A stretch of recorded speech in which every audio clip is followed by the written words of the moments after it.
Hi welcome to revolutionising UPSC. और prelims सिर्फ एक वीक बाद है 16 तारीख को। तो अभी जो मैं वीडियोस आपके लिए लाऊंगा डेली बेसिस पे एक एक सब्जेक्ट के लिए आपको इंपॉर्टेंट चीजें बता दूंगा कि which are the important themes and important topics that are very important.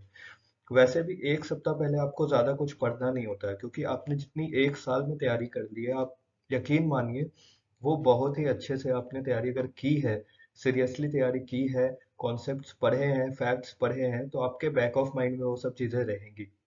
अभी बस आपको काम हो जाने की जरूरत है। ज्यादा कोई नया बोले तो उस नया चीज नहीं पढ़िएगा। Don't try to learn something new at this time.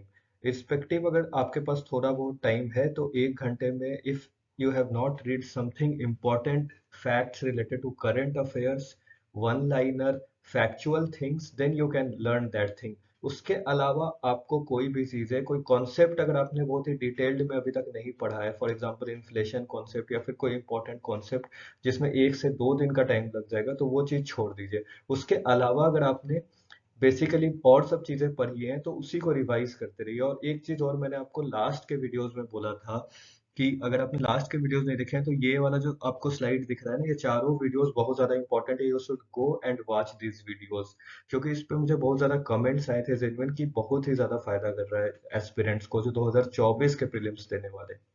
Kindly जो नए लोग हैं वो सब्सक्राइब कर लीजिएगा चैनल। अभी मैं इस वीडियो में आपसे क्या बताने वाला हूँ कि जो इम्पोर्टेंट है, जो इम्पोर्टेंट क्या है अभी आपके लिए, कि आपने सभी सब्जेक्ट्स पढ़ लिया होगा, हिस्ट्री पढ़ लिया होगा, ज्योग्राफी पढ़ ली होगी, पॉलिटी पढ़ ली होगी, इकोनॉमी पढ़ ली होगी, साइंस एंड टेक पढ़ लिया होगा, इन्वायरमेंट पढ़ लिया होगा और करंट अफेयर्स पढ़ लिया होगा। लास्ट वीडियो में मैंने आपको बताया था कि करंट अफेयर से 17 से 18 क्वेश्चन ऑन एवरेज पूछा जा रहा है हर साल। और वैसे ही अगर हम इन्वायरमेंट और ज्योग्राफी को मिला दें, ये दोनों, तो करीब इन्वायरमेंट और ज्योग्राफी का हिस्सा 25 से ज्यादा है। इस वीडियो में हम इकोनॉमिक्स की बात करने वाले हैं, जिससे 15 क्वेश्चन हर साल आता है। यानी 15 क्वेश्चन की जब हम बात करते हैं तो इकोनॉमिक्स में 15% वेटेज है और कहीं ना कहीं 30 मार्क्स का क्वेश्चन आता है। तो आपको ये ध्यान रखना है कि 100 में से 15 क्वेश्चन आ रहे हैं, यानी 15% वेटेज सिर्फ इकोनॉमिक्स का है। इकोनॉमिक्स में मैंने आपको पहले ही बताया था कि जो आपका अप्रोच है वो बैलेंस रहेगा। तो अभी तक आपको मैं बता दूं कि अगर जो इकोनॉमिक्स से थोड़ा जिनको डर लग रहा है या फिर इकोनॉमिक्स जिन्होंने सही से तैयारी नहीं की है, उसके बावजूद you can excel in economics question of UPSC PYQs. Just watch this video, पूरी तरह वॉच दिस फुल वीडियो, आपको इस वीडियो के अंत तक कॉन्फिडेंस आ जाएगा। तो इस वीडियो में मैं आपको पहले बताऊंगा कि कौन कौन एरिया है जो आपको छोड़ के नहीं जाना। अगर आपने पढ़ लिया है तो उसी को बस रिवाइज करना, और उसमें भी जो कॉन्सेप्ट रिवाइज कर लिया है उस पर टाइम मत गवाइएगा टाइम, क्योंकि कॉन्सेप्ट आपके माइंड में एक बार बैठ गया है तो फिर वो नहीं निकलेगा। लेकिन अगर आपने कुछ फैक्चुअल चीजें अभी तक नहीं पढ़ी है, फॉर एग्जांपल इकोनॉमिक सर्वे नहीं पढ़ा है, फॉर एग्जांपल अगर आपने अभी तक मैगजीन में वो इंपॉर्टेंट टर्म्स नहीं पढ़े हैं जो पूछने जाने की संभावना है, तो वो चीज जरूर आप पढ़ सकते हैं, क्योंकि बैलेंस अप्रोच आप तभी बना पाएंगे जब स्टैटिक और डायनेमिक को आप साथ में पढ़ेंगे। इकोनॉमिक्स में जनरली आप देखिएगा तो डायनेमिक का पोर्शन स्टैटिक पे हावी पड़ता है, लेकिन विदाउट स्टैटिक पार्ट आप नहीं निकाल सकते हैं। ये एकदम श्योर शॉट है, क्योंकि स्टैटिक जो 15 क्वेश्चन इकोनॉमिक्स में आते हैं उसमें 7 to 8 question are from static part, और इवन डायनेमिक वाले क्वेश्चन में भी एक स्टेटमेंट स्टैटिक का कहीं ना कहीं देता है। तो मैं आपको बताता हूँ कि जैसे आप इकोनॉमिक्स का जो मोर डायनेमिक इन नेचर की तरफ इसका शिफ्ट है वो कैसे है। फॉर एग्जाम्पल इकोनॉमिक्स को जब आप डिकोड करिएगा ना, तो ये देखिए 6 साल में 25 क्वेश्चन आए थे प्रीलिम्स में। और यहाँ पे तो और ज्यादा 28 क्वेश्चन, 23 क्वेश्चन, इसमें करंट अफेयर्स के भी क्वेश्चंस ऐड किए हुए हैं जो इकोनॉमिक्स से रिलेटेड क्वेश्चन है। 21 में, 22 में और 23 में ये ट्रेंड घट गया। जो लास्ट 3 ईयर आप देखिएगा तो कम हो गए इकोनॉमिक्स के क्वेश्चन। पहले इकोनॉमिक्स और करंट अफेयर्स बेस्ड क्वेश्चन ज्यादा पूछ रहे थे 3 साल में। तो बेसिकली इकोनॉमिक्स का जो वेटेज है ना वो 20 क्वेश्चन का रहता ही रहता है। जो मैंने आपको बताया ना 15 से 20, वो 15 वैरी कर रहा था पिछले 6-7 साल का, वो एवरेज था। एवरेज चीज आपको पता होगी तो, लेकिन आप देखिएगा करंट अफेयर्स के क्वेश्चंस को ऐड कर दीजिएगा, एग्रीकल्चर के और इकोनॉमी रिलेटेड क्वेश्चंस को ऐड कर दीजिएगा तो 15 से 20 चला जाता है 100 में। तो बहुत ही ज्यादा इंपॉर्टेंट सेक्टर है, इसको आपको पढ़ के जाना ही जाना है। इसमें भी अगर आप सब टॉपिक्स की बात करेंगे तो आपको सबसे ज्यादा money, banking, finance and insurance पढ़ना है, क्योंकि 14 मार्क्स के ऑन एवरेज क्वेश्चन हर साल पूछे जा रहे हैं। मतलब 8 साल का एवरेज है। किसी साल 14 पूछेगा, किसी साल 12 पूछेगा, किसी साल 10 पूछेगा, लेकिन अगर 14 ऑन एन एवरेज 8 साल में मनी बैंकिंग से 14 मार्क्स के क्वेश्चन की 7 क्वेश्चंस पूछ रहा है यूपीएससी, तो 5 क्वेश्चन से कम तो नहीं ही पूछेगा। 5 से 7 क्वेश्चन के रेंज में ही वो पूछेगा मनी बैंकिंग। तो कितना ज्यादा इंपॉर्टेंट हो जाता है मनी बैंकिंग। अभी मैं आपको आगे बताऊंगा कि क्या क्या इसमें आपको अभी कर लेना है, क्योंकि लास्ट टाइम में देखिए मैं ये नहीं बोलूंगा कि आप मोटे मोटे किताब लेके बैठ जाइए जी। इस वीडियो में जो जो मैं थीम्स बता रहा हूँ ना, बस आपने अगर पढ़ रखा है तो उसे जाके रिवाइज कर लीजिएगा, वहीं से क्वेश्चंस रिपीट हो जाएंगे। बजट से कम आता है, तो बजट का भी मैं बताऊंगा। International trade balance of payment से ज्यादा आता है, तो ये पार्ट भी मैं आपको बताऊंगा। फिर आपको मैं सेक्टर्स बताऊंगा, जीडीपी बताऊंगा। जो बेसिक कॉन्सेप्ट्स है ना इकोनॉमिक्स के, मैक्रो इकोनॉमी के, उससे क्वेश्चंस ज्यादा आते हैं प्रीलिम्स में। बाकी इंफ्रास्ट्रक्चर ये सबसे कम आते हैं। तो ये ट्रेंड आपने देख लिया, वीडियो को पॉज करके भी आप देख सकते हो, क्योंकि मैं ज्यादा लंबा वीडियो नहीं बनाना चाह रहा हूँ, क्योंकि अभी एग्जाम का टाइम है और आपके पास टाइम रहता नहीं है। तो चलिए स्टार्ट करते हैं। देखिए बेसिक जो कॉन्सेप्ट्स है ना इकोनॉमिक्स का, मैंने ये टॉपिक्स पीवाईक्यूज के खुद 15 साल 10 साल के पीवाईक्यूज निकाल के जब मैं तैयारी करता था, और अभी भी मैंने निकाल के रखा है, खुद से एनालिसिस किया है कहाँ से ज्यादा क्वेश्चन आ रहा है। और ये स्लाइड के बाद जो स्लाइड्स है ना उसमें मैं प्रूफ दिखा दूंगा आपको कि पीवाईक्यूज के मैंने स्क्रीनशॉट्स ले रखे हैं। तो अभी इस स्लाइड को बहुत ध्यान से सुनिएगा। Just listen this slide very very carefully. तो पर कैपिटा इनकम से क्वेश्चंस आ रहे हैं, क्योंकि देखिए हो क्या रहा है ना कि अभी पूरी पूरी इकोनॉमी हमारी फिफ्थ पे चली गई, लेकिन फिफ्थ पे चले जाने के बावजूद जो हमारी इकोनॉमी है वो फिफ्थ पे तो है, लेकिन पर कैपिटा इनकम जो है हमारा वो बहुत ही कम है। जब हम पीपीपी की बात करेंगे, purchasing power parity, per capita income, ये हमेशा न्यूज में रहते हैं, तो इससे क्वेश्चंस आएंगे और इसी के कॉन्सेप्ट्स आपसे डायरेक्ट पूछ लेगा। अभी मैं आगे स्लाइड्स में भी बताऊंगा। तो अगर आपने इस कॉन्सेप्ट्स पर रखे हैं तो बस एक बार रिवाइज करके चले जाइएगा और इस पे रैंक देख लीजिएगा। कभी कभी क्या करता है ना, एक बार पीवाईक्यू में 2017 या 18 में इंडिया का रैंक पूछा था कि परचेजिंग पावर पैरिटी के हिसाब से इंडिया की इकोनॉमिक रैंक क्या है, तो ये अलग अलग होती है। ये चीज अगर आपने सीरियसली तैयारी की होगी तो आपको पता होगा। उसके बाद जीडीपी।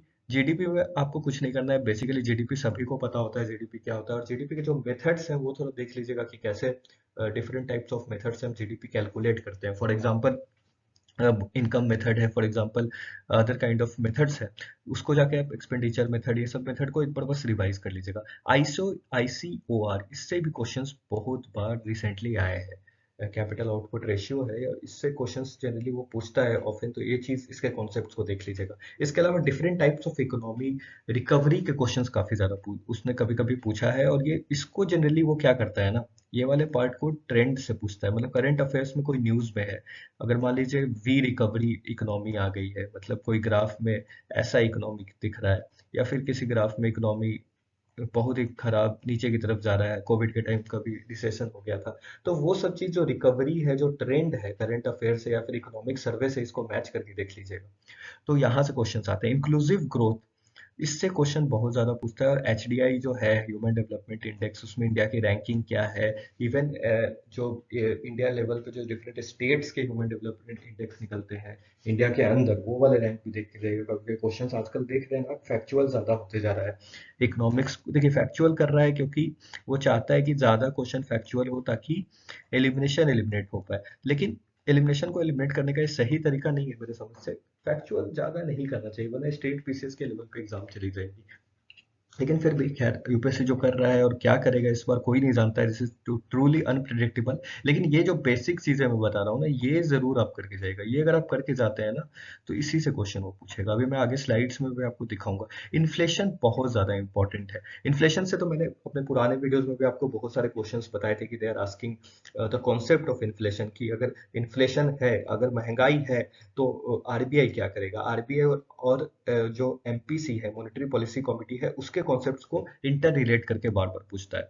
तो ये जरूर पढ़ लीजिएगा इन्फ्लेशन में। अभी मैं आपको दिखाऊंगा कि इन्फ्लेशन अगर बढ़ जाएगा तो आरबीआई रेपो रेट बढ़ा देगा, या फिर हम इन्फ्लेशन में बैंक अपना लोन रेट कम कर देता है या बढ़ा देता है। इस तरह के क्वेश्चंस कई बार हर साल दर साल यूपीएससी ने पूछा है। WPI CPI consumer price index पर अब हम अपना इन्फ्लेशन बैंड निकालते हैं। आपको ही पता होगा इन्फ्लेशन बैंड जो है हमारा 2 से 6% के बीच में रहना चाहिए। इन्फ्लेशन 2 से कम नहीं होना चाहिए और 6 से ज्यादा नहीं होना चाहिए। और इन्फ्लेशन के डिफरेंट टाइप्स ऑफ इन्फ्लेशन है, वो भी देख लीजिएगा, ये बहुत इंपॉर्टेंट है। और सीपीआई पे अब हम निकालते हैं, पहले होलसेल प्राइस इंडेक्स पे निकालते थे, पर अब कंज्यूमर प्राइस इंडेक्स पे निकालते हैं। तो सीपीआई का ऊपर देख लीजिएगा। मनी एंड बैंक्स बहुत इंपॉर्टेंट है, जो मैंने आपको इस पिछले स्लाइड में बताया था कितना ज्यादा इंपॉर्टेंट है। उसमें प्रायोरिटी प्रायोरिटी सेक्टर लैंडिंग देख लीजिएगा। आरआरबी और डिफरेंट टाइप ऑफ बैंक्स है, जो डिफरेंट टाइप ऑफ बैंक्स के बीच डिफरेंशिएशन है। फॉर एग्जांपल डिफरेंशियल बैंक है, पेमेंट बैंक है। तो पेमेंट बैंक देख के जाइएगा, क्योंकि इस साल पेमेंट बैंक से आने की चांसेस भी हैं, क्योंकि पेटीएम को लेके काफी न्यूज में रहा है।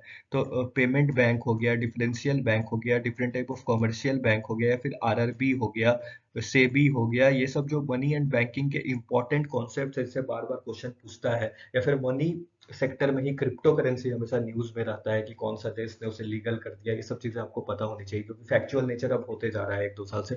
तो ये सब चीजें पता चाहिए। क्रिप्टो करेंसी मेंस में ही पूछता है, प्रीलिम्स में ही पूछ देता है। फिर उसके अलावा आपको टेंडर मनी, लीगल टेंडर, ये सब चीजें तो पता होनी चाहिए। इसके अलावा बेसिकली इसमें जो मनी एंड बैंकिंग में जो है ना, जो रिसेंट करंट अफेयर्स आपने जिससे भी तैयार किया होगा, फॉर एग्जांपल मैं आपको ये नहीं बोल रहा हूँ कि आपने किससे किया है, मुझे नहीं पता। लेकिन फॉर एग्जांपल हम लोग मैगजीन से करते थे या न्यूज़पेपर से करते थे जनरली। तो जिससे भी करते थे उसमें मनी एंड बैंकिंग का कुछ भी जो न्यूज में होगा ना रिसेंटली लास्ट 6 to 7 मंथ्स, उसको एक बार देख लीजिएगा। तो इकोनॉमिक्स देखिए, एक दिन अभी है, जैसे एक सप्ताह बचा है, तो एक एक सब्जेक्ट आप डेली पढ़िए। और एक सब्जेक्ट में आप बना लीजिए कि कॉन्सेप्ट में 2 से 3 घंटा में कॉन्सेप्ट रिवाइज कर लूंगा, और करंट अफेयर्स 2 से 3 घंटा में रिवाइज कर लूंगा। बाकी मैं थोड़ा पीवाईक्यूज कर लूंगा, थोड़ा कॉन्फिडेंस में आ जाऊंगा। तो मैंने हमेशा कहा है कि एग्जाम से पहले पीवाईक्यूज करके एग्जाम के हॉल में घुसिएगा, मजा आ जाएगा। और उसके बाद कॉन्फिडेंस भी आपका हाई रहेगा।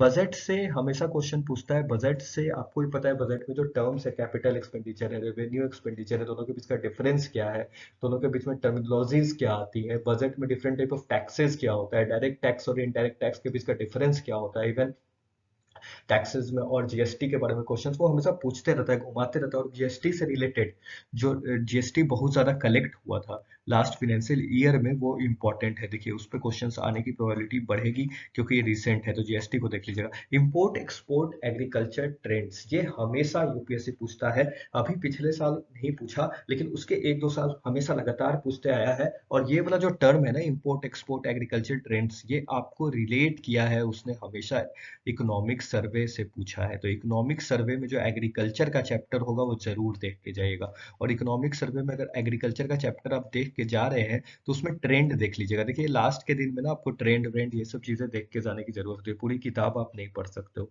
जो चीजें पढ़ी हैं उसको रिवाइज करिए। जो इजी इजी चीजें हैं, जो 1 मिनट में देख के निकला जा सकता है, वो देख सकते हैं। जैसे एग्रीकल्चर में आप देख सकते हैं, जैसे अनियन न्यूज में था ना, प्याज प्याज का इम्पोर्ट ज्यादा, मतलब एक्सपोर्ट नहीं हो रहा है, कुछ इस तरह का न्यूज में था। तो फिर वो चीजें पूछ सकते हैं। या फिर एडिबल ऑयल से रिलेटेड पिछले साल भी क्वेश्चंस पूछा है, आगे स्लाइड में आपको दिखाऊंगा। तो वो सब जो भी एग्रीकल्चर ट्रेंड्स है ना, एक्सपोर्ट जो ज्यादा हुआ है, एक्सपोर्ट नहीं हुआ है, या फिर इंपोर्ट ज्यादा हुआ है, या फिर इंपोर्ट नहीं हुआ है, ये सब ट्रेंड्स वो पूछता है। फिर बैलेंस ऑफ पेमेंट्स आपको पता ही है, visible invisible goods, different type of remittances, कौन देश से हम ज्यादा रेमिटेंसेस का कलेक्ट कर रहे हैं, ये सब क्वेश्चंस हमेशा वो पूछते आया है और आगे भी पूछते आएगा। तो आइए अब हम पीवाईक्यूज देखते हैं। देखिए अभी जो मैंने आपको इस स्लाइड्स में just in the slide that I have mentioned you different kind of topics, and the same topics will be covered here. These are all PYQs, UPSC previous year questions. Now listen carefully and see this slide. MPC के ऊपर इन्होंने question पूछा है। Monetary policy committee, मैंने आपको बताया ना, monetary policy committee और इन्फ्लेशन और मनी एंड बैंकिंग का ये सवाल है, और ये हमेशा पूछता है। देखिए it decides the RBI benchmark interest rate, बिल्कुल सही है। आरबीआई का बेंचमार्क इंटरेस्ट रेट तो करेगा ही करेगा, एकदम जनरलाइज स्टेटमेंट है, प्रोग्रेसिव स्टेटमेंट है, सही होगा। It is a 12 member body, ये देखिए यहाँ पे खेल कर दिया। अब यूपीएससी जनरली पहले ऐसा करता था, मैं ये नहीं दे रहा हूँ आपको ब्लाइंड यूट्यूबर्स के जैसा कि हमेशा फैक्ट में गलती कर देगा, 12 लिखेगा तो वो गलत ही स्टेटमेंट होगा। ऐसा कोई जरूरी नहीं है, आप 6 भी लिख सकता है। यूपीएससी बहुत तेज बॉडी है, उससे तेज बनने की कोशिश भी मत करिएगा। तो पहले क्वेश्चंस के एग्जैक्ट स्टेटमेंट्स पढ़िएगा। और ब्लाइंडली जो लॉजिकल गेसिंग है, ब्लाइंडली जो एलिमिनेशन मेथड है, वो कभी मत लगेगा। मैंने आज तक भी ब्लाइंडली नहीं लगाया। हमेशा अपने नॉलेज पे भरोसा रखिएगा। First priority you should give on knowledge, and after that उसके बाद आप एलिमिनेशन लगा सकते हैं। तो ये 6 मेंबर बॉडी होती है, 3 गवर्नर, 3 आरबीआई की तरफ से। तो सेकंड स्टेटमेंट जैसे ही गलत हो गया तो ये कट गया, ये कट गया, 3 ओनली बचा। इट फंक्शन से चेयरमैन ऑफ यूनियन फाइनेंस, गलत है। तो 1 ओनली सिर्फ सही आंसर हो गया। तो इस तरह के क्वेश्चन पूछा, और इसमें देखने को क्या मिला कि मॉनेटरी पॉलिसी कमेटी एमपीसी पूछ रहा है, और ये 2018 का क्वेश्चन है। तो हमेशा ही इस तरह के क्वेश्चन वो पूछते रहते हैं। सभी 2017-18 के क्वेश्चन है। Quantity of imported edible oils, अभी मैंने आपको बताया था ना, ट्रेंड्स। ट्रेंड्स में क्या इंपॉर्टेंट है, एग्रीकल्चर के ट्रेंड्स, या फिर रेवेन्यू टैक्स के ट्रेंड्स, जो इकोनॉमिक सर्वे में जो ट्रेंड्स है ना, इकोनॉमिक सर्वे खोलिएगा कभी, और इकोनॉमिक सर्वे में आपको ये ग्राफ वाले चीज दिखेंगे। ये ग्राफ पढ़ के जाइएगा, ग्राफ में पूरा मत पढ़ने बैठ जाइएगा एक एक चीज, सिर्फ उसमें ट्रेंड पढ़िएगा कि वो घटा है कि बढ़ा है। कि क्वेश्चन वैसे ही बनाएगा कि इडेबल वाइल जैसे है, या फिर फॉर समझिए ग्राउंड नट का प्रोडक्शन इंडिया में स्टेडली इंक्रीज किया है, इस तरह का स्टेटमेंट बनाता है इकोनॉमिक सर्वे से। एक दो साल से नहीं पूछा है, लेकिन 2021 तक लगातार इकोनॉमिक सर्वे से क्वेश्चन आ रहे थे। तो अभी हो सकता है फिर से इकोनॉमिक सर्वे के ट्रेंड्स पे क्वेश्चन आए।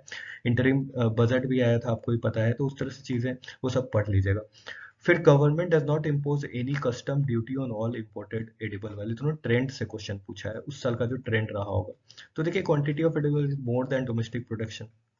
ऑब्वियसली ये तो न्यूज में ही था ना कि हम ज्यादा एडिबल ऑयल इंपोर्ट कर रहे हैं, और ज्यादा से ज्यादा हम इंपोर्ट कहाँ से कर रहे थे? साउथ ईस्ट से कर रहे थे, अफ्रीका, इस तरह की कंट्रीज से कर रहे थे, डिफरेंट कंट्रीज से कर रहे थे। और कहीं ना कहीं इसे का ये न्यूज में बना हुआ था, उस साल तो क्वेश्चन पूछ दिया। अब देखिए, ट्रेंड पूछा है कि लास्ट 5 ईयर में, ऐसा नहीं पूछा है कि एक साल में एकदम बढ़ा है, या अचानक से एक साल का नहीं पूछा है, 5 साल का पूछा है। 5 साल में आप ट्रेंड ही एनालिसिस कर सकते हैं ना।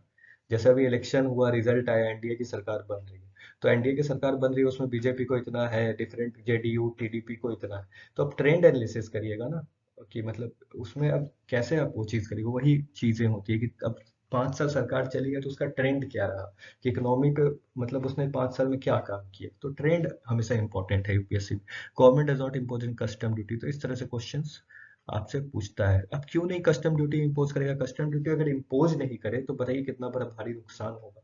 तो ये सब जो बेसिक कॉन्सेप्ट है ना, कस्टम ड्यूटी के, टैक्सेशन के, डिफरेंट टाइप ऑफ टैक्सेस के, यही सब तो पूछ रहा है घुमा फिरा के। देखिए, सेकंड स्टेटमेंट जो है उसमें क्या किया, उसमें कॉन्सेप्ट पूछ दिया, और पहला स्टेटमेंट में फैक्ट पूछ दिया। अब ये जो क्वेश्चन है उसमें कॉन्सेप्चुअल भी इकोनॉमिक्स है, फैक्चुअल भी इकोनॉमिक्स है। यही तो मैं शुरू से आपको हर वीडियो में बोलते आया हूँ, इकोनॉमिक्स का जो है वो बैलेंस्ड है, स्टैटिक प्लस डायनेमिक का ये बेहतरीन उदाहरण है। This is the perfect example of static plus dynamic type of question. अब नेक्स्ट देखिए, यहाँ पे देखिए एमएसपी। अब किसको नहीं पता है कि एमएसपी इतना इंपॉर्टेंट चीज है यूपीएससी के लिए, इवन स्टेट पीएससी सभी एग्जाम्स के लिए कितना इंपॉर्टेंट होता है एमएसपी। एमएसपी में आपको पता होगा कि लगभग 23 तरह के क्रॉप्स हैं जिसको एमएसपी दिया जाता है। तो जनरली एमएसपी पे आपको पता होना चाहिए कि सीरियल्स को भी मिलता है, एडिबल ऑयल्स को भी मिलता है, मस्टर्ड को भी मिलता है, डिफरेंट टाइप ऑफ चीजों को एमएसपी दिया जाता है। और ये सब चीजें, जैसे इसमें अभी लिख देता शुगर केन आपको भी पता है कि उस पर एमएसपी नहीं मिलता है, क्या मिलता है? उस पर एफआरपी मिलता है। तो जनरली इस तरह से घुमाता है। अब देखिए, यहाँ पे कॉफी डाल दिया है और एरिका नट डाल दिया है, ये सब चीजों पे कभी एमएसपी नहीं मिलेगा। जनरली आप कॉमन सेंस भी लगाते तो यहाँ से एलिमिनेट कर जाते, लेकिन बाकी सब चीजों पे टर्मरिक, सीसम, ग्राउंडनट, मिलेट्स। अब बताइए, मिलेट्स 2023 में ईयर ऑफ द मिलेट्स मनाया गया, ये सब चीजें आपको पता होनी चाहिए। और मिलेट्स पे क्यों नहीं एमएसपी दिया जाएगा? जब हम सीरियल्स पे दे रहे हैं, जब राइस पे दे रहे हैं, तो मिलेट्स पे भी देंगे। तो कॉमन सेंस की बात है, अगर आपको नहीं भी पढ़ के गए तब भी इस तरह के क्वेश्चंस आपके लॉजिकल गेसिंग bye back of mind, by your current smartness to prepare to have brave decision that I am preparing for civil service, उस बेसिस पे आपको क्वेश्चन मार्क कर देना चाहिए। नेक्स्ट जो है आपका, देखिए ये करंट अफेयर्स बेस्ड क्वेश्चन है, और ये देखिए प्रधानमंत्री कौशल विकास योजना उस साल न्यूज में होगा इसलिए पूछा होगा। जनरली करता क्या है कि मिनिस्ट्री गलत बताता है, ministry of labour and employment दे दिया था कौशल विकास का, तो यहाँ पे कोई और मिनिस्ट्री थी। तो जनरली मिनिस्ट्री को गलत कर देता है, तो पहला ऐसे ही हो जाएगा आपका गलत। तो आप 50-50 पे चले गए। लेकिन जनरली मैं ये नहीं बोल रहा हूँ, फिर आपको ब्लाइंड गेसिंग नहीं करना है, जो मैं हमेशा बोलता हूँ। अब नेक्स्ट आप जाइएगा, तो अब देखिए परचेजिंग पावर पैरिटी, यही चीज तो मैं आपको बताना चाह रहा था कि purchasing power parity, custom duty, MPC, ये सब ही चीजें तो अभी इतने स्लाइड्स में घूम फिर के लौट रही। बताया था ना आपको कि पीपी पे क्वेश्चन पूछा है कि in terms of purchasing power parity India is 6th largest, नहीं ये गलत था स्टेटमेंट। तो इस तरह से क्वेश्चंस वो पूछता है। और इसी तो जनरली डिफिनीशन पूछा था, डिफिनीशन ही होता है calculated by comparing the prices. यानी अगर एक रुपया में मैं इंडिया में ये सामान खरीद रहा हूँ, तो इक्विवेलेंट उस 1 रुपए के प्राइस में मैं चाइना में कितना सामान खरीद पा रहा हूँ, तो उस बेसिस पे हम अगर इकोनॉमी की तुलना करें तो उस पे परचेजिंग पावर पैरिटी कहलाता है, उस बेसिस पे हम इकोनॉमी की तुलना कर रहे हैं। तो उस तरह से क्वेश्चंस पूछता है, कॉन्सेप्ट पूछता है। अब देखिए, ये तो पूरा का पूरा करंट अफेयर्स बेस्ड था। श्रीलंका, मैंने आपको ये पिछले वीडियोस में भी बता रखा है कि श्रीलंका जो था वो बैंकरप्ट हो चुका था ऑर्गेनिक फार्मिंग और भी इकोनॉमिक पॉलिसीज और पॉलिटिकल पॉलिसीज के कारण। और उस साल काफी न्यूज में था क्योंकि श्रीलंका ने काफी लोन लिया था। इवन जाके वो उसने आईएमएफ से लोन लिया था, उसने जाके चाइना से लोन लिया था और अपने लोन नहीं चुका पाया था। तो ये rapid financing instrument credit facility जो था वो आईएमएफ से लोन लिया था। तो इसका ये न्यूज़ में था। तो इसी का जो बेसिक चीज़ें हैं, जो बेसिक न्यूज़ में है, वो चीज़ें आपने पढ़ ही ली होंगी होपफुली, मैं ये एज्यूम कर रहा हूँ। और अगर आपको चाहिए तो मुझे कमेंट करके बताइएगा, मैं कुछ टॉपिक्स करंट अफेयर्स के अपने कमेंट सेक्शन में इस वीडियो के डाल दूंगा, जिससे आपको आसानी हो जाए, वो चीज़ आप एक बार रिवाइज कर लीजिएगा इंपॉर्टेंट वाली। इसके अलावा देखिए इन्फ्लेशन पे क्वेश्चन आ गया। अब यही चीज़ तो मैं आपको बता रहा था ना कि इन्फ्लेशन पे क्वेश्चन पूछेगा आपका, एमपीसी पे पूछेगा आपका, पीपीपी पे पूछेगा आपका, घुमा फिरा के जीडीपी पे पूछेगा, इंक्लूसिव ग्रोथ पे पूछेगा। अब इन्फ्लेशन पे पूछ दिया कि अगर rupees rapidly depreciating RBI likely to sell dollars. अब ये मैंने आपको पिछले बार ही बताया था, इन्फ्लेशन अगर हाई होता है तो आरबीआई क्या करता है, अगर महंगाई ज्यादा है तो आरबीआई बाई करेगा गवर्नमेंट सिक्योरिटी या सेल करेगा। आप देखिए अगर वो सिक्योरिटीज बाई करेगा तो आरबीआई के पास क्या आएगा, पैसा आने लगेगा। और आरबीआई के पास अगर पैसा आने लगा तो फिर क्या होगा, मनी सप्लाई उसके पास चला गया, तो जनरली वो बाई करेगा। तो मतलब if the inflation is too high, तो इस तरह से बाई करेगा सेल करेगा, उस तरह के क्वेश्चंस आपसे जनरली वो पूछ सकता है कि मनी सप्लाई को रिड्यूस करने के लिए। अब रूपी अगर रैपिडली डिप्रिशिएट कर रहा है, यानी $1 बराबर आपका अगर 20 रुपया है, और अब डिप्रिसिएट होके वही वैल्यू ₹40 हो गया, मतलब ₹1 बराबर ₹40 हो गया। तो अब उस केस में आरबीआई क्या करेगा, सेल करेगा या बाई करेगा। तो इस तरह के क्वेश्चंस को घुमा फिरा के पूछता है। तो इन्फ्लेशन को कंट्रोल करने के जो मेथड्स हैं, वो मेथड्स आपको जरूर से देख के जाना है। अगर आपने सही से नहीं देखे हैं, ये वीडियो मैंने पहले भी बनाया है इस तरह की चीजें, बॉन्ड यील्ड का क्या ग्राफ है, बॉन्ड यील्ड की क्या रिलेशन है, वो सब चीजें जरूर पढ़ लीजिएगा। इसके अलावा inflation index bond, current affairs related, देखिए मैंने आपको बोला ना, अब इस क्वेश्चन में वही किया है, स्टैटिक प्लस डायनेमिक।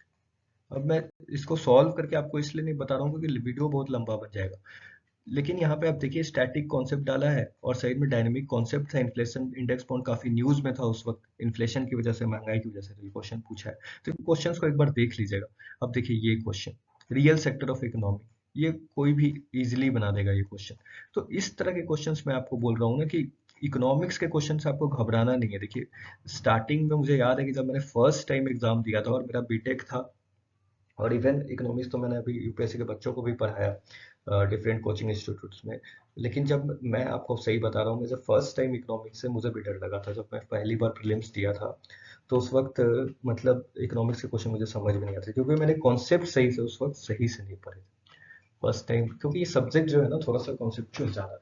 और कॉन्सेप्चुअल ज्यादा होने का, लेकिन मेरे साथ ये अच्छा था कि ज्योग्राफी मेरा ऑप्शनल था, और ज्योग्राफी ऑप्शनल होने की वजह से ज्योग्राफी में बहुत सारा कॉन्सेप्ट है ना, ज्योग्राफी में आप एग्रीकल्चर पढ़ते हो, ये सब चीज मेरा स्ट्रॉन्ग था। लेकिन जो कॉन्सेप्चुअल पार्ट था, जो इकोनॉमिक का बेसिक पार्ट, इन्फ्लेशन और ये सब चीजें, वहां पे थोड़ा वीक था स्टार्टिंग। लेकिन धीरे धीरे वो चीजें इंप्रूव हो गई धीरे धीरे। मतलब अब ये बेसिक कॉन्सेप्ट था कि $1 बराबर अब मतलब ₹20 है, और $1 बराबर अब बढ़ के ₹60 हो गया है, तो इसमें एक्सपोर्ट बढ़ेगा या घटेगा। फॉर एग्जाम्पल इस केस में एक्सपोर्ट मजबूत होगा, क्योंकि ये सब चीजें मुझे स्टार्टिंग में नहीं पता। सोचिए फर्स्ट टाइम मैं भी एक एस्पिरेंट ही होता है, इसलिए मैं शेयर कर रहा हूँ, लेकिन मैंने खुद पे मेहनत की, फिर ये सब चीज सीखी। अगर आपको अभी तक नहीं पता है तो इसमें शर्म की कोई बात नहीं है, आप भी ये चीज सीख सकते हो कि $1 बराबर 20 है, तो $1 बराबर 20 है, $1 बराबर 60 है। अगर कोई फॉरेनर आता है तो $1 वो एयरपोर्ट पे जाएगा, लॉजिकली सोचिए $1 वो जाके अपना $1 फेंकेगा, उसकी जगह पे उसको ₹20 देगा, तो ₹20 का ही सामान वो खरीद सकता है इंडिया से। अब ₹20 के सामान में मान लीजिए ₹20 में पेप्सी मिल रहा है, तो एक पेप्सी की बोतल वो खरीद के गया। लेकिन अब $1 बराबर 60 हो गया है मार्केट रेट में, एक्सचेंज रेट में, तो अब जनरली वो कि 3 पेप्सी की बोतल खरीद के जाएगा। तो एक्सपोर्ट इंडिया का क्या हो रहा है, बूस्ट हो रहा है, समझ रहे हैं आप। तो एक्सपोर्ट क्या हुआ, ये डिवेल्यूशन हो रहा है, रुपया तो कमजोर हो रहा है लेकिन एक्सपोर्ट बढ़ रहा है। तो एक्सपोर्ट का जो रिलेशन है वो डायरेक्टली प्रोपोर्शनल है। तो इस तरह के क्वेश्चंस हैं, इस तरह की चीजें वो घुमा फिरा के इकोनॉमिक्स में आपसे पूछता है। और यही ट्रेंड है जो मैंने आपको बताया, मनी बैंकिंग का, फाइनेंस का, सबसे ज्यादा क्वेश्चन पूछा ना इससे, एमसीपी एमपीसी पूछा, मॉनेटरी पॉलिसी कमेटी, पीपीपी पूछा आपसे, इन्फ्लेशन पूछा, यही सब। ये तो मैंने सिर्फ 3 से 4 साल के क्वेश्चन आपको दिखाया, अगर मैंने 10 साल के क्वेश्चन डाल दिए होते ना, तभी 20 मिनट और ये वीडियो आगे बढ़ जाता है इसका लेंथ। लेकिन मैंने जानबूझ के नहीं डाला। बजट से कम क्वेश्चन आ रहा है, इसका मतलब ये नहीं कि आप छोड़ के जाएगा। बजट में मैंने आपको बताया कि taxation, different of taxes, current affairs में जो चीज न्यूज में है, जीएसटी किस स्टेट ने ज्यादा पे किया है, ये सब चीजें पढ़ लीजिएगा बजट में। इंटरनेशनल ट्रेड में ऑलरेडी आपको बता दिया कि जो ट्रेंड्स है एग्रीकल्चर में, सेक्टर्स में। फॉर एग्जांपल आप देखिए कि एग्रीकल्चर में इंपोर्ट क्या हुआ है, एक्सपोर्ट क्या हुआ है, रेमिटेंसेस, बैलेंस ऑफ पेमेंट में कौन से देश से हम अच्छा कर रहे हैं, ये सब चीज़ें पूछ सकता है। जो करंट अफेयर्स में है, जो कॉन्सेप्चुअल चीज़ें हैं वो पढ़ के जाएगा। सेक्टर्स, जीडीपी और इन्फ्लेशन, ये तो मैंने आपको बता ही दिया। ये जो कॉन्सेप्चुअल पार्ट है, जीडीपी के बारे में पूछ देगा आपसे, आपसे पर कैपिटा इनकम के बारे में पूछ देगा, आपसे इन्फ्लेशन में डिफरेंट टाइप ऑफ कॉन्सेप्ट पूछ देगा, इन्फ्लेशन को कम कैसे करना है, रिड्यूस कैसे करना है। तो ये सब चीज़ें इंपॉर्टेंट है। इकोनॉमिक्स में अगर आप इतना करके जाते हैं तो मैं आपसे जरूर ये कंफर्मली बोल सकता हूँ कि यू विल सिक्योर 15 में से 12 क्वेश्चंस, 11-12 क्वेश्चंस आप इजीली बना सकते हैं। हाँ, कुछ क्वेश्चंस आएंगे जो करंट अफेयर अगर आपने सही से नहीं पढ़ा है तो नहीं बनेंगे, या फिर कुछ क्वेश्चन से बहुत ज़्यादा डिफिकल्ट होंगे, 1 से 2 क्वेश्चन। लेकिन इन एवरेज 10 से ऊपर क्वेश्चन, 10 से 11 क्वेश्चन आप 15 में जरूर कवर कर लीजिएगा। तो अगर 10-11 क्वेश्चन भी आप बना के सही सही आ गए तो आपको 22 नंबर मिल जाएगा, और कट ऑफ 75 के आसपास जा रहा है जनरल का। तो आप देखिए इकोनॉमिक्स से ही आप 20-22 अगर आप उठा लेंगे मार्क्स, तो ये बहुत ज़्यादा इंपॉर्टेंट हो जाएगा। तो ये रहा इकोनॉमिक्स का वीडियो। और अब जो नेक्स्ट वीडियो मैं लाऊंगा, आप कमेंट सेक्शन में मुझे बता सकते हैं, क्योंकि दिन बहुत ही कम है और मैं बहुत ज़्यादा बिजी हूँ अपने प्रोफेशनल वर्क के कारण, तो मैं एग्जाम चीज का टाइम नहीं निकाल पा रहा हूँ। लेकिन फिर भी मैं आपके लिए, मैंने जो पीवाईक्यूज के वीडियोस बनाए हैं वो वीडियोस आके जरूर देख लीजिएगा, वो इनफ है। और भी वीडियोस अभी 5 से 6 दिन में इंपॉर्टेंट सब्जेक्ट के इस तरह के वीडियोस, थीम्स वीडियोस अगर आपको चाहिए तो मैं जरूर बना के दूंगा, ताकि आपको भी कॉन्फिडेंस आए कि मैंने तैयारी की है। ये सब चीजें बताना बहुत जरूरी होता है, अगर आपको पता चल जाएगा तो होपफुली। तो thank you and keep subscribing my channel. जिन लोगों ने नहीं सब्सक्राइब किया कर लीजिएगा, do subscribe and share this video. और बेस्ट ऑफ लक, तैयारी करते रहिए। और ये अप्रोच मैंने आपको ऑलरेडी बता दिया था, बैलेंस अप्रोच। ये बार बार मैं रिपीट नहीं करूंगा, बस इस स्लाइड को एक बार एग्जाम हॉल से पहले, घुसने से पहले देख के जाइएगा जो आपने तैयारी की है। इसके अलावा मैं एक वीडियो जरूर लाऊंगा आपका प्रीलिम से पहले कि क्या क्या आपको जनरल मिस्टेक्स नहीं करना है, जो बहुत इंपॉर्टेंट है, जो मैंने फेस किया था अपने प्रिपरेशन के दौरान। तो वो सब चीज़ें देख लीजिएगा, और सी सेट थोड़ा बनाते रहिएगा। अभी 6-7 दिन का टाइम है, एक एक 1.5 घंटा सी सेट पे जरूर देते रहिएगा, क्योंकि सी सेट का जो नेचर है ना, वो काफ़ी ज़्यादा टफ होते जा रहा है। तो यही सब चीज़ें। और ज़्यादा लोगों की बातें मत सुना करिए, 6 से 7 दिन बचा है, अपने प्रिपरेशन पे भरोसा रखिए, अपने आप को मोटिवेट करते रहिए, ज़्यादा लोगों से बातें मत करिए, म्यूजिक सुना करिए 1 से 2 घंटा जब भी मन नहीं लगे। Thank you.